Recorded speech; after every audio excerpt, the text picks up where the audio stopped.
अस्सलामु अलैकुम नाज़रीन, आप देख रहे हैं अल शरीफ फाउंडेशन न्यूज़। सबसे पहले चौधरी परवेज इकबाल की रिपोर्ट के मुताबिक तरनौल इस्लामाबाद थाना नून की हदूद जंगी सैयदा में एक ही रात में चोरी की 3 वारदातें। जंगी सैयदा में बदअमनी अरूज पर पहुंच चुकी है। एक ही रात में चोरी की 3 वारदातें हुई हैं। तफसीलात के मुताबिक गुज़श्ता रोज़ जंगी सैयदा रहमान टाउन 3 दुकानों को एक ही रात में घात लगाकर लाखों रुपए मालियत का सामान चोरी करके चोर फरार हो गए। ज़राए के मुताबिक वारदातों में एक कबाड़ की दुकान, एक मोबाइल शॉप और एक करियाना स्टोर की दुकान शामिल हैं। चोरी की वारदातों में लूटी गई दुकानों में एक दुकान इस्लामाबाद पुलिस के हेड कांस्टेबल के बेटे की भी है।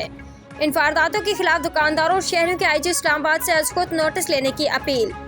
इस मौके पर मुतासिर दुकानदारों ने सहाफ़ियों को बताया कि जंगी सैयदा में बदअमनी बढ़ गई है और चोरियों की वारदातों में इजाफा हुआ है। उन्होंने मुतालबा किया कि चोरी शुदा सामान वापस करा के चोरों के खिलाफ कार्रवाई की जाए।